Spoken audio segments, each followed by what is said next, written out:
Okay, so welcome all. We are live to this installment of the NAF Research and Tech Talk series. For those of you that don't know me, my name's Nick Minar. I'm the Director of Research and Reporting at NAF. Before we bring out our guests, I just wanted to spend a moment to say thank you to everyone joining us live for this talk. We're testing out a new platform today, so let us know how it looks, how it feels. And it's hosted through MS Teams, so it has a much more of a webinar look and feel, as I'm sure many of you are used to. But be sure to drop suggestions, or if you're experiencing any difficulties, in the chat, because that kind of feedback is valuable for us to know. If you've never attended one of these Research and Tech Talks before, that's quite all right. The purpose of these talks, which are hosted roughly every month, is just to bring cutting-edge research and best practices to you, our NAF educators, our NAF staff, so that we can use that information to improve our practice and just better serve the students we're trying to serve. As such, don't be afraid to ask questions or make comments in the chat throughout the talk today. We do love audience participation, so if there is a burning question or something bubbling up throughout the course of the talk, be sure to drop it in the chat, and we'll try to get you the input from our expert guest, Dr. Boat, today.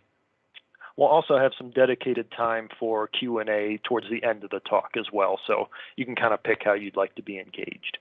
But that being said, if you haven't introduced yourself in the chat, let us know who you are, maybe where you're joining from, and perhaps what school or organization you may be with.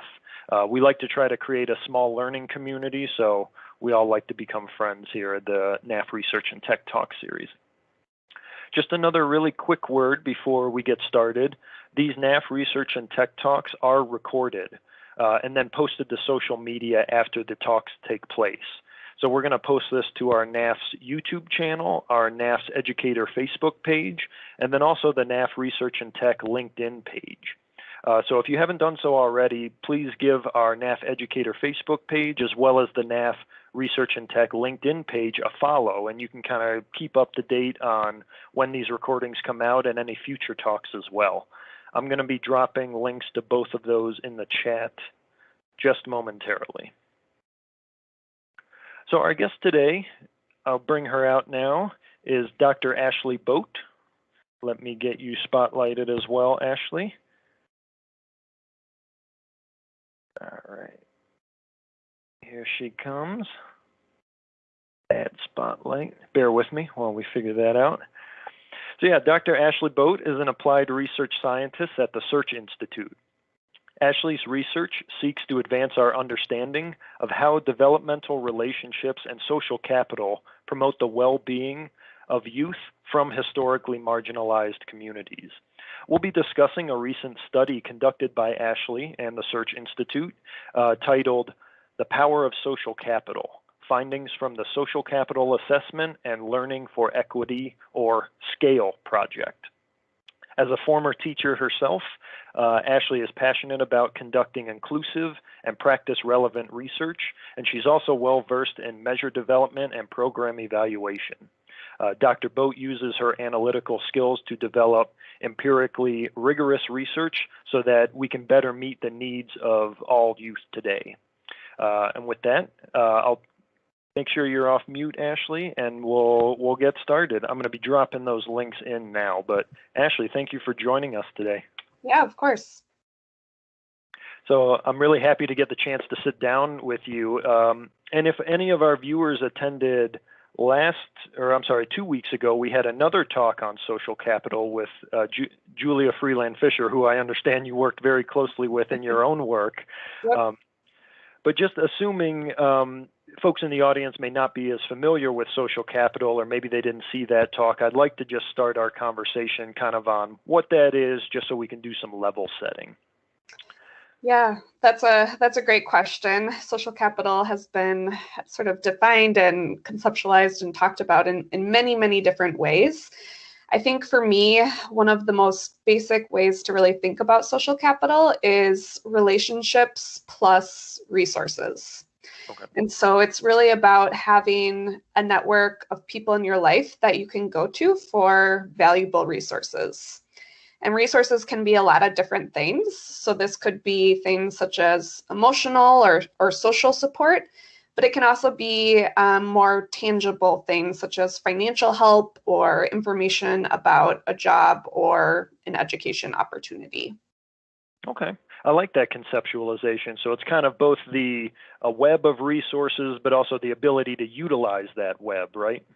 Yeah, exactly. So we think it's really important for young people to have sort of a level of agency and being able to really activate and mobilize those relationships and resources in pursuit of any of the goals that they're really trying to attain.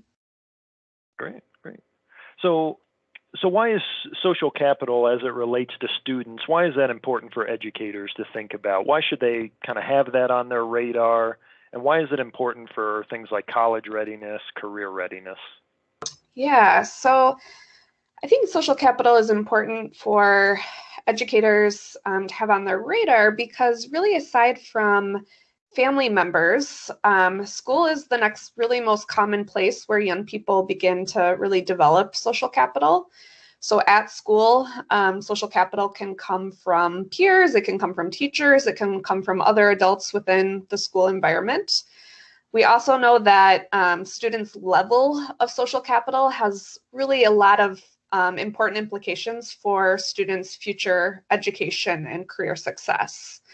I'm sure everyone here has probably heard the quote, it's not what you know, but who you know. And to some extent that does ring true. And I think educators really play, a pivotal role in helping students be able to develop social capital. And there's really a variety of methods that they can do in order to strengthen students' social capital. So this can be done through developing really strong relationships with the students you're working with, connecting students to people within your own network, encouraging positive peer relationships, and also really providing skill building opportunities for students to learn new skills that are going to be important for their future education and career success. So, for example, one of the things that we've seen, especially among lower income students, is that many of them might be the first person in their family to go to college. And so they might need a little bit more support from educators and people in their school to help them really navigate the education landscape. And so educators can really play that role for those types of students. Sure. You can imagine students, from traditionally underserved communities, for example, maybe haven't had too much experience with the college landscape or, a high skills, high wage job that they may be interested in now. So, yeah, those kinds of social capital and networks can really be a value add for those students. Is that right? Yeah, definitely. Good. As an example, in your own teaching experience, how did you kind of get interested in social capital? Was it something you were interested in while you were teaching, or did your interest come about afterwards? Did one inform the other, Yeah, that's a great question. So it's been a number of years before I was a teacher. So I taught fourth grade elementary in New York City, Okay. actually. And so at the time, yeah, social capital was not, I don't think, even really on my radar. So I probably wasn't thinking about that intentionally at the time when I was teaching. However, I do think my experience as an educator has really informed the things that I'm interested in studying. And so I remember when I was a teacher in New York, that one of the things that really stood out to me was, even though my students were living in one of the most populous and diverse cities in the world, a lot of them hadn't even really ventured out of their own borough. So I taught in Brooklyn, and a lot of them hadn't even left Brooklyn, which was really surprising to me as a young person entering the field of education and being excited about living in this wonderful city. And so I think one of the things that educators can do, especially with younger students who might not be thinking yet about college and career readiness, is really thinking of ways that they can broaden their students' worldview.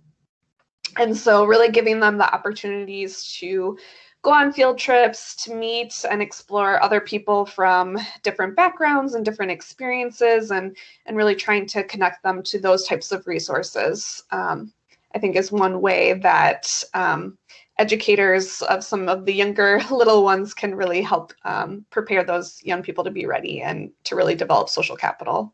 Yeah, the earlier the better too, I imagine, right? Yeah. Yep.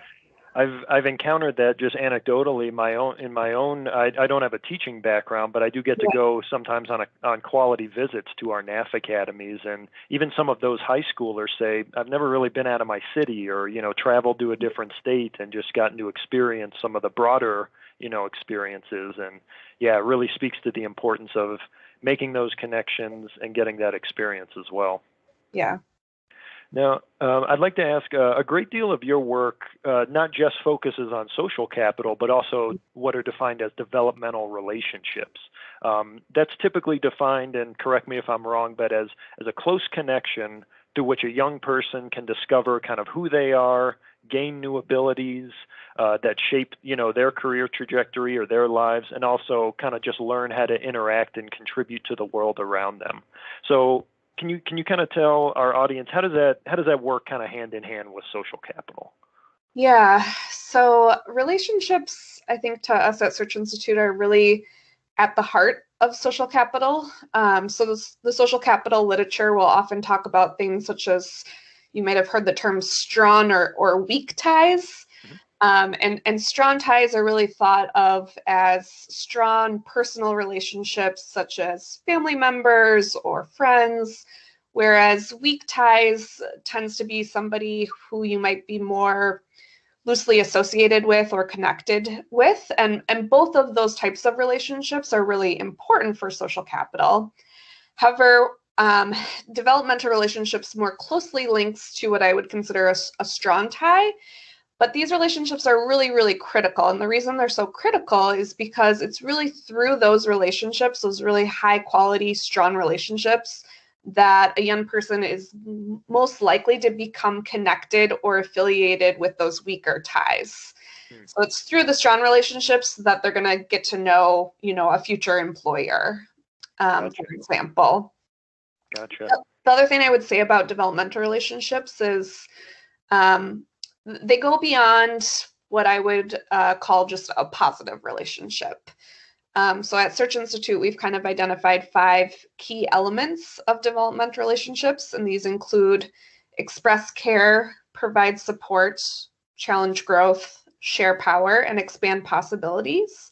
And so many of those different elements are really consistent with providing young people important resources for their own social capital growth and development. So for example, providing support or expanding their possibilities, connecting them to other people, expanding their worldview.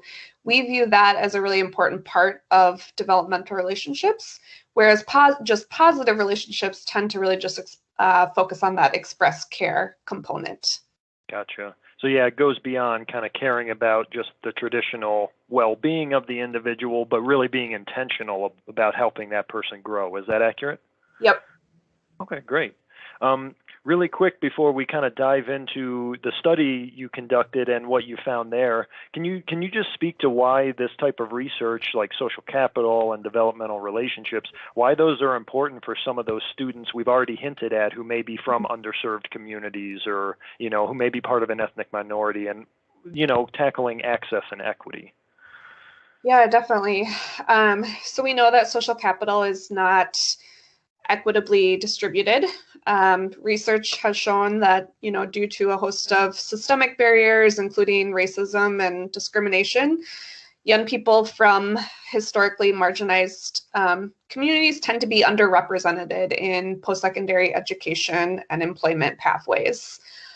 Furthermore, our research at Search Institute shows that young people from these backgrounds often don't also have equitable access to resources and really non-familial relationships that can really help them facilitate social capital and mobility.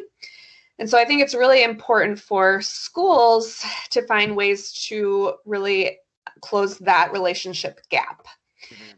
And so they can do that by really enhancing positive relationships within the school environment, as well as within the larger community that school is found in. I think an untapped resource often is young people's families and their peers, which we'll talk more specifically about when we dig into this study. But both of those relationships are often underutilized, and so teachers can really work to cultivate those relationships in helping young people of color and young people from lower income backgrounds continue to develop social capital within that environment. Great. Yeah, great introduction. I don't want to get away from the study too much, so why don't we dive right into it? Really, one of the motivating factors in us getting together today is not only to highlight the importance of the work you're doing in social capital, developmental relationships, but to highlight that pilot study we've kind of alluded to initially here, called The Power of Social Capital, the Social Capital Assessment and Learning for Equity or SCALE project. If anyone would like a copy of that PDF and that report, as Ashley's answering some questions, I'm going to drop a link to that in the chat, so that'll be coming momentarily.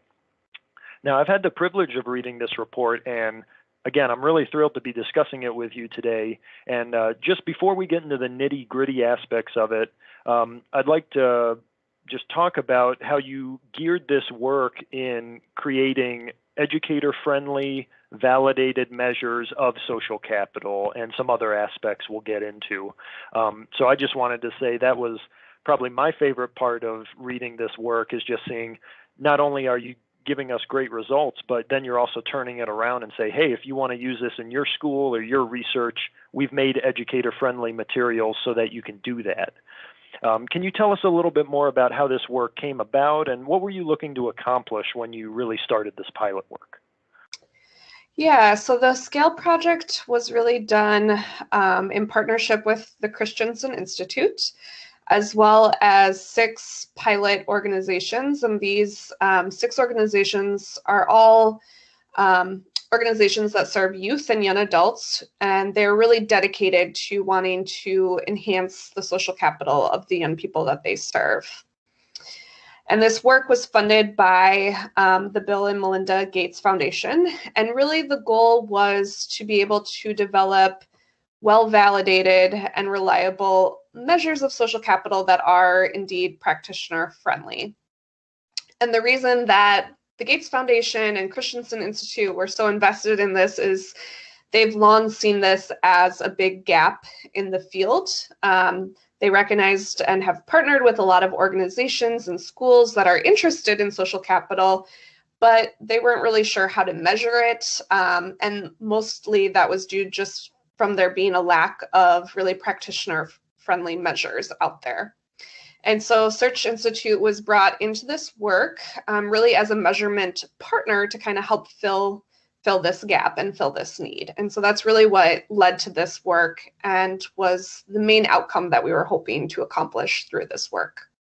Love it. I can't wait to incorporate some of this work into a NAFs work going forward, because, yeah, I agree. It's a totally understudied, underutilized way of trying to help and facilitate students' own growth after perhaps an intervention or a program is concluded. Yeah, I totally agree with the need and applaud the efforts that you all have done to make these really educator-friendly materials a reality. Can you give the audience a quick rundown on kind of who you were studying, what types of programs were involved, that kind of helped develop these measures along the way? Yeah, so I believe just under 1,000 young people across the 6 organizations that we worked with participated in this study. And the 6 organizations that we worked with, they include BASTA, Beyond 12, Braven, Co-op, Climb Higher, and NXU. And all of these programs are slightly different from one another. However, I would say all of them are broadly really interested in promoting education and workforce development among young people. And these organizations serve a wide range of age groups. So I would say starting from high school into young adulthood. And they primarily serve young people of color or young people from lower income backgrounds. Many of the people that they serve were also first generation college students. And so a lot of these programs are really focused on helping young people either attain a college degree, go to college, or secure their very first job.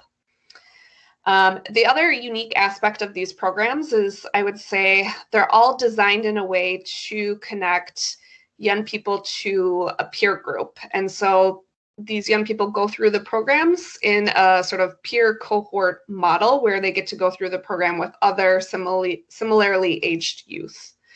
The other unique thing about these programs is many of them also have what they've kind of called a near peer model component, where a slightly older young person really serves as a mentor or coach to all the young people working in these programs. Yeah, those near peers are going to play a powerful effect on the results here in just a second. The first, for anyone that's interested, I dropped a link in the chat where you can find that report and also the user guide and some other information on the measures. But the initial report kind of highlights some key findings, so I wanted to talk about those with you now, if that's okay. Yeah. The first key finding we've already touched on, and it's really with that goal of creating those educator-friendly, practitioner-friendly measures. Just as a quick example for our audience, social capital, for example, what we've been talking about so far is assessed on an 8-item scale. So really just 8 questions to really get at what Ashley is talking about here. 5 items are assessing developmental relationships with peers and near peers and educators. And then 3 items are really looking at access to resources and information and skill building. What else can you tell us that maybe we haven't covered on just that kind of what you were thinking about in making them easy to access? Or did we cover it all already? Yeah, I guess the one thing that I would kind of add is, so we are an applied research organization. So we do have a team of researchers. We also have a team of practitioners. And so our goal is always trying to blend the research and practice and really using high quality research to inform practice. And so I would say, while we do develop a lot of measures, they go through a pretty rigorous and comprehensive process in order to get these final measures in place. And so that often really begins with taking a scan of the field. So making sure that we really understand the existing research that's out there, what existing measures, if any, exist on social capital. And then another important piece for us is really conducting really rich qualitative data collection where we actually do focus groups and interviews. And so for this project, we met with all 6 partner organizations and we interviewed the young people at each of those organizations. We interviewed alumni from those programs, and then we also interviewed program staff at each of those organizations. And it was really through those interviews that really helped us understand, how are young people actually experiencing social capital in each of these programs? What does that look like from their perspective? And then we're able to take that information to really develop and prototype the measures that we ended up coming up with. And the work didn't even stop there. After that, they went through a round of expert review where we had other researchers look at them. We had practitioners such as yourselves look at them. We also had young people look at them and give us feedback on things that resonated from their perspective, or, were there wording or sentences that didn't quite make sense from their perspective? Was it culturally appropriate from their perspectives? And so all of that went into actually developing these measures. And so it's a really iterative process to get to the final product. Yeah, I should have mentioned, I skipped over a lot of scholarship, but we could talk for multiple hours probably on just the validation and the construction kind of process. But I don't want to get too much into those weeds, and I'm sure our audience doesn't want us to either. But yes, it's a very rigorous process, and that's part of what excited me when I saw that this project had concluded that, these are validated measures for getting at these constructs like social capital and the other various measures. Yeah. So that second key finding that we've already alluded to is that you found in this research is that those near peers emerged as really the strongest developmental relationship for essentially, I think, all the program participants. Mm-hmm. So you've already alluded to this a little bit, but why is that important for educators to keep in mind, and kind of how can we use that to inform our work going forward? Yeah, so near peers can be kind of defined in a variety of different ways. And in this study, it really was somebody who was slightly older than the program participants and someone who likely came from a similar background or has gone through a similar experience as the program participants and is now serving in a mentorship or coaching type of role. And so for many of these programs, that actually was alumni of the programs themselves that actually came back to serve in this mentorship role. And I think this finding is especially important because when people think about enhancing young people's social capital, they often think about older adults being really the key relationship that's going to strengthen young people's social capital. But this study really shows that peers, and in particular, near peers, can really be the stronger of the relationships that's really having an impact on young people's social capital. We still have more research to do to kind of fully understand why that is. My guess at this point in time is that one of the reasons these relationships were so successful was because the near peers really came from a similar background as the program participants. And so they were able to really connect on that level, which just resulted in a much richer relationship, especially for program participants who are people of color, who are coming from lower income backgrounds. And then they have this near peer who's slightly older, who came from a similar experience, a similar background, and they can really relate to them in a way that maybe they would not have been able to with a more sort of traditional older adult mentor. Mm-hmm. Totally makes sense. Yeah, that students would more readily grasp that information or be more just responsive to someone maybe just a few years older than them and has gone through, similar experiences rather than an adult who maybe was in high school 20, 30 years ago, for sure. That's really encouraging to hear because I know NAF is looking for new ways to really kind of leverage our alumni in helping our students and helping them overcome some of those barriers. So I think this research really points to the importance of utilizing that group in particular. The third key finding of that program was that throughout all of these various programs, participants had strengthened their skills. Eventually, at the end of the program, had access to more useful information, had larger networks of relationships, and were just in generally more connected to people that could help them get to the long-term goals they wanted to achieve for themselves. This sounds very much like what we're trying to do at NAF by connecting students and having them, identify and try to get connected to their futures. But what can we learn from this study that in relation to those results? Yeah. So one thing I would say is that the 6 organizations who we partnered with in this work are really exemplars in this space, meaning that they've really devoted a lot of time and effort to really trying to increase young people's social capital. And so their programs are really designed with that in mind. And they do this by providing young people with sort of this instant network of diverse peers and adults, and also really explicitly teaching young people about social capital and how to really actively build their social networks in pursuit of their goals. So I think one of the things that this research really shows is that, one, it's definitely possible to strengthen young people's social capital. However, I do recognize that this level of intervention is not necessarily always practical for everyone. But what I do think is very practical and has really important implications for young people's social capital development is really ensuring and promoting positive relationships among peers and between students and adults.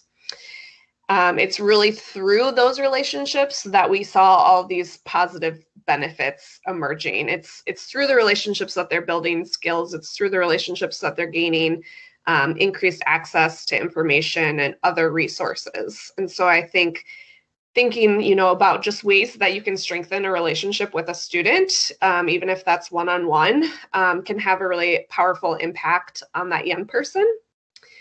The second thing I would just note is that we also found in our research that there is really a level of agency on the young person's part that's really important to strengthening young people's social capital. So young people really need the skills and the confidence to be able to reach out to others in their network and to find and use resources that are going to be helpful to them as they're working towards their education goals. And so just finding opportunities for young people to practice those skills and giving them that confidence can also be extremely beneficial to helping them develop in all of those areas. Wonderful. Throughout the course of the study, did you see any particular example that you're like, wow, that worked really well, or that was really innovative that you could share with us? Anything like that pop up for you? Don't mean to put you on the spot. Yeah. Sorry. I mean, I guess one of the things that just kind of caught me off guard a little bit was just how intentional these programs really were in teaching what social capital even is to young people. I imagine in all situations that might not be appropriate, but they really, when we went to interview these young people and talk to them, they knew what social capital was, which is not what I was expecting. I didn't expect them to understand what that meant. And so that was really surprising to me, but I think it also made it really helped increase their level of agency because they understood what it was, they understood why it was important. And so it made those young people feel a lot more confident in wanting to gain skills in those areas in order to really reach their goals. So they learned how to network, they learned how to successfully build relationships with others. They learned, also a lot of technical skills along the way, how to connect with someone on LinkedIn, how to send an intro email to a future employer, how to, reach out to someone you don't know on social media. So some of those just very practical skills, I think, were essential as well. Yeah, this actually came up too when I was chatting with Julia. I think some programs can, engage in work-based learning or some kind of, career path activity like that. And they just kind of assume that the social capital is being built. But what you just mentioned is just being intentional about it, teaching it like it is a topic or a subject matter that students need to become well-versed in. Because, yeah, I think that's a mistake that some folks in the past have made. And I know NAF is trying to be better about that as well, just being intentional about it as well. Yeah, definitely. That last key finding that was labeled on that first page in the report there is just simply called the power of social capital, which I think refers to the findings kind of overall, and that demonstrates that participants who had higher level of social capital, as demonstrated by the measures you developed, kind of had stronger and more diverse network, also made greater progress towards their education and employment goals, and had things like more of a commitment to paying it forward and just a belief that they could change the system they were in, right, to make it more accessible and equitable. I know that's a lot, but break that down for us a little bit. Like, what does this really speak to the field and to educators about the importance of all this work? Yeah, I would say, we didn't expect to go into this study necessarily being able to show that link exists. We didn't really know what we would find. And so I think, again, this just really highlights the importance of social capital in young people's lives, that those young people who do have higher levels of social capital also have higher levels of making progress towards those education and career goals. And so those things are really strongly related to one another. The one caveat I would say is, this data was all collected at the same time point, so we can't say for sure that social capital causes young people to really reach their education and career goals. However, there's a lot of research out there that is suggesting that, and so that this is really an important place to invest in, because it's ultimately going to lead to young people being successful, no matter what their goals actually are. The other thing that I would say that was really interesting about this finding is that it appears that strengthening young people's social capital actually also may result in strengthening the social capital of others. Many of these young people wanted to pay it forward is kind of the language that they used. And so they really recognized that by building relationships through these programs that they really, really benefited a lot. And they wanted to share that with others, even outside of the program. And so we thought that was quite a powerful finding that came out of this study. Yeah, I like that. It shows it's not just a one-way street, right? Not purely transactional, but you influence people to make things two-way and, try to have, I guess, greater result than maybe just that single relationship alone, right? Yeah. We're coming up on our last 20 minutes here, but let's dive really quickly into some of those educator-friendly materials. And also to our audience, if you're having questions, feel free to put them in the chat so we can have Ashley answer them or weigh in on them. But then we'll also dedicate some time a little later if you want to come off of mute or share your video where you can ask, in person if you'd like. But yeah, those educator-friendly materials. So not only did you validate and measure social capital, but then you also had multiple other domains that kind of your measurement was interested in, and you also created some other validated measures for. I'd just like to list those out really quickly for the folks in the audience. So domain one, kind of the main focus was social capital. That really focused on social capital, network diversity, and kind of the strength of a student's network, right? Mm-hmm. Domain two was mindsets and skills for social capital development. That included things like relationship building, networking skills, personal identity. Domain three was titled support for social capital development, and that related to things like sense of program community, psychological safety, which we've also done some research in and is very important in a small learning community, that psychological safety, and then seeking teacher and professor support. And really, domain four was focused more on program outcomes, so kind of progress towards educational and career goals, commitment to paying it forward, as you mentioned, and then a topic I'm actually really interested in is occupational identity. So how are students kind of seeing themselves in future occupational roles? Anything you want to tell our audience about kind of those four domains or the measures associated with each domain?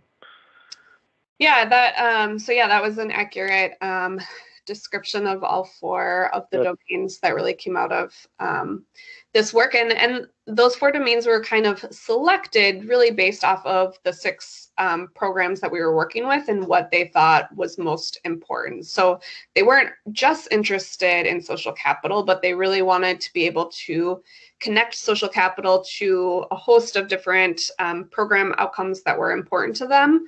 But then they also really wanted to understand their own impact and what sort of ways they were actually supporting the young people in their program. So we wanted to create measures that also helped them be able to support that type of work as well. Gotcha. Just to throw out some quick statistics kind of associated with various parts of those domains, about 2/3 of the program participants reported having a diverse network right at the end of their experience. Quick word, why is that important to keep in mind? Not just a broad network, but a diverse network. Yeah, so one caveat is I wouldn't expect it to see that high for the average young person, but I think because these programs were designed to really increase network diversity, that's why 2/3 of their program participants actually reported this. So that's a pretty encouraging finding. The reason it's important is there's quite a bit of research to show that the more diverse a young person's network is, that the more likely they are to be able to sort of secure those education and career opportunities that they're trying to work from. And so we created a measure that looked at diversity in a variety of different ways. So that could be racial and ethnic diversity, it could be economic diversity, it can also be being connected to people with different interests or different skill sets. And then you're really able to utilize those different relationships within your social network as you're working towards a variety of different goals in your life. Yeah, it kind of comes back to those strong versus weak ties you mentioned earlier, right?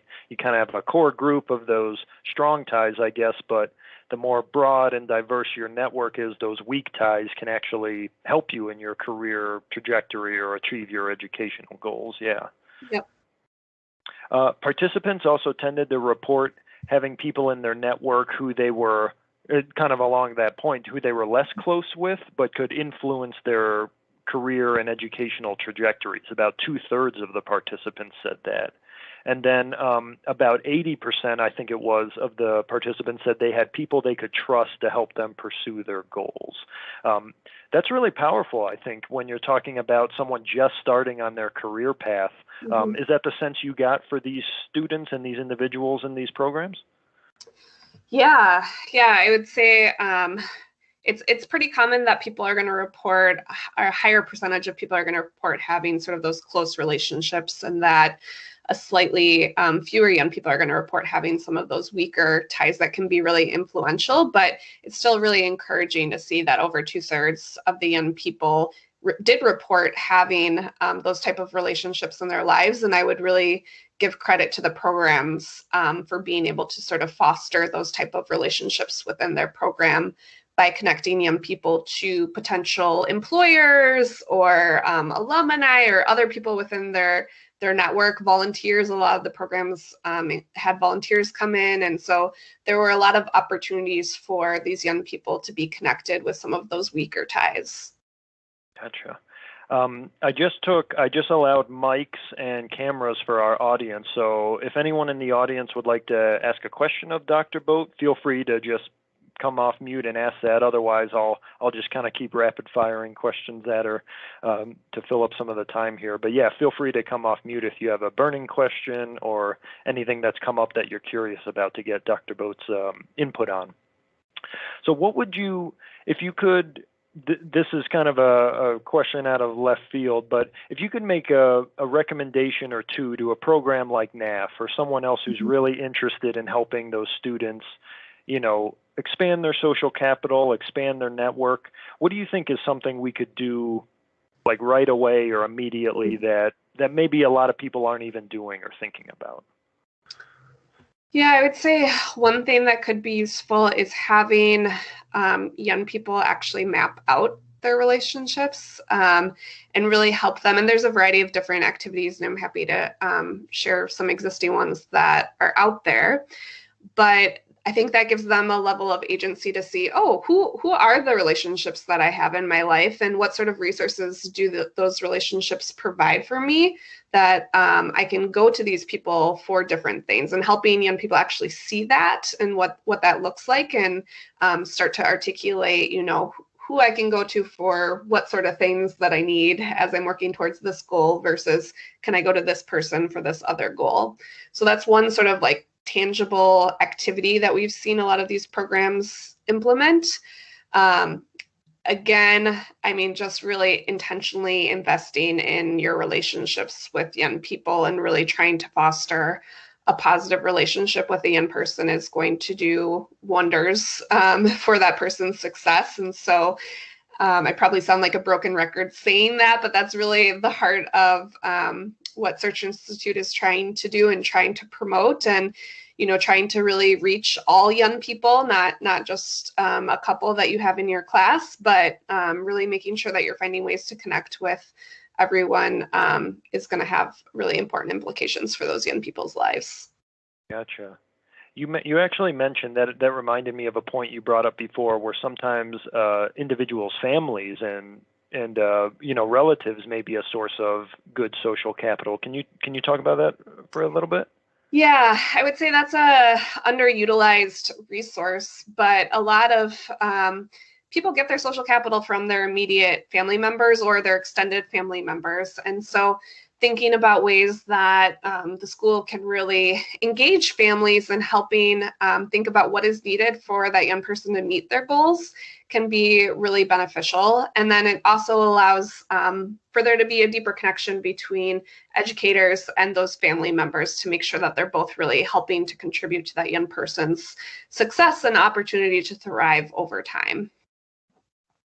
Gotcha. Did any of the programs in your pilot really utilize that in a way that you saw as being effective, or was it kind of not really touched on too much?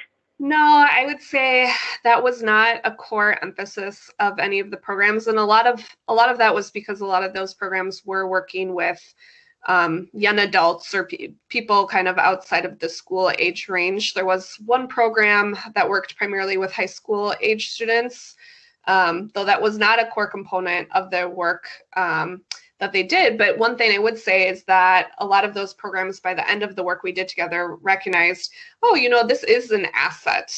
These family members really are an asset. And so we should start encouraging our young people to really think about, what sort of resources can you get from the people immediately in your life that you might not have been thinking about previously.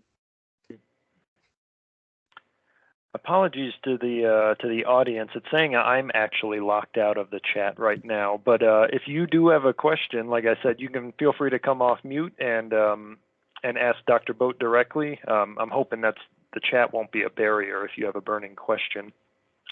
But what's in the future for this research? What are you hoping to accomplish next?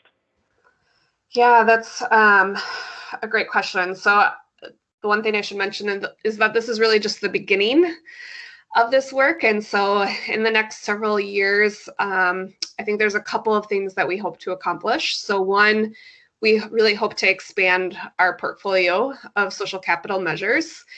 We are anticipating so these measures were first piloted with these 6 organizations, but we are planning to actually use them in K-12 and post-secondary institutions in the coming year.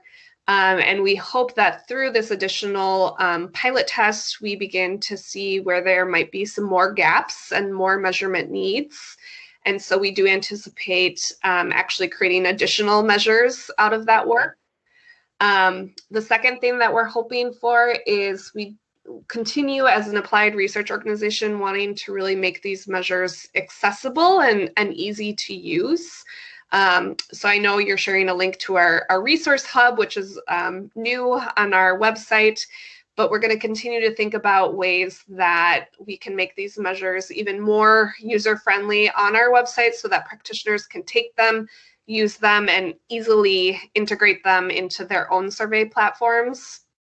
We also recognize that not everyone has the capacity or bandwidth to take that data and really interpret it once they get it and use that data to really inform their practice moving forward. And so we're also trying to think about ways that we can help schools and out of school time programs better use the data once they have it, how to use it in real time, how to use it to inform practice, and then also really giving young people an opportunity to see that data and reflect on it for themselves.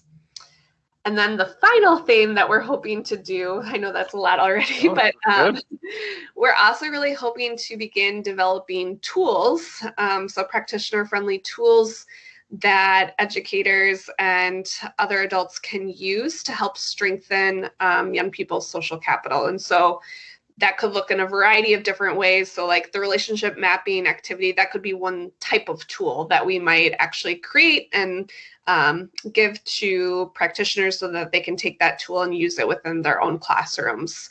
And so we are hoping over the next couple of years to develop a lot of those tools and then also be able to really evaluate how effective are those tools? Are they actually strengthening young people's social capital? So that's kind of the next phase of this work, which we're really excited about. I love it. I love hearing those plans because NAF is actually, in a way, pretty privileged in a sense that we have a research department. Not every educator or work-based learning type organization, career path organization has that capability. So I love hearing that you're trying to make them not only easy to administer and kind of get the data, but then also easy to turn around and interpret as well. That's a huge value, in my opinion, with regards to this work. Yeah.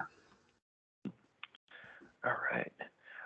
Let me see. I'm still actually locked out of the chat, which is strange because I've already dropped a couple of links in the chat. So apologies if anyone else is experiencing that.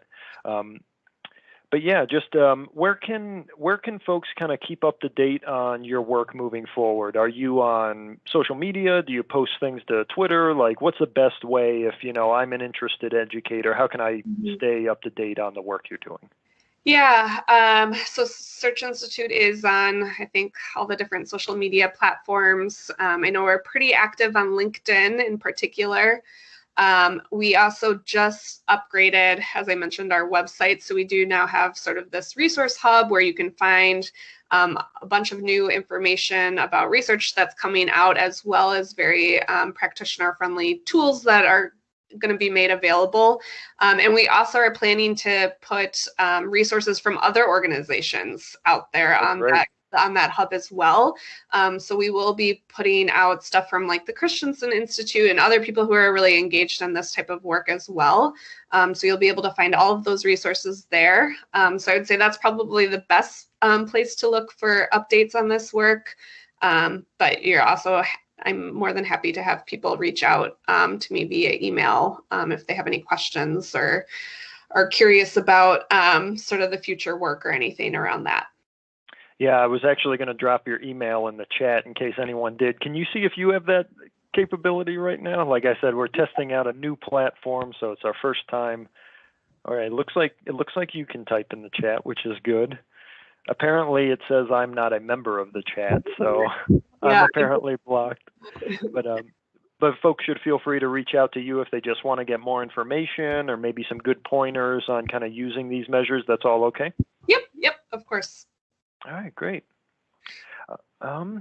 I think if there are no audience participations, I'll just wrap us up a couple minutes early here. We're about 5 to the hour, so I don't mind giving the time back. But thank you so much, Ashley. Dr. Boat, we've enjoyed having you on and just hearing about your work and everything you're making educator-friendly, all the social capital measures and developmental relationships, because you're absolutely right. I feel like these are very important aspects of any kind of work-based learning or career pathway program, but I haven't really seen effective tools to really go deep and measure them until now, which is part of why I was so excited to have you on and talk about it and see your report. And now I'm even more excited for what you mentioned is coming in the future. I hope you will consider NAF if you're looking for potential pilot partners or just thought partners on this work going forward. And to anyone in the chat, feel free to reach out to Dr. Boat. Her email address is there if you want to get in touch with her or just learn more. Otherwise, we will see you next time on our next Research and Tech Talk. Thanks again, Dr. Boat, for being with us today. Yeah, thank you.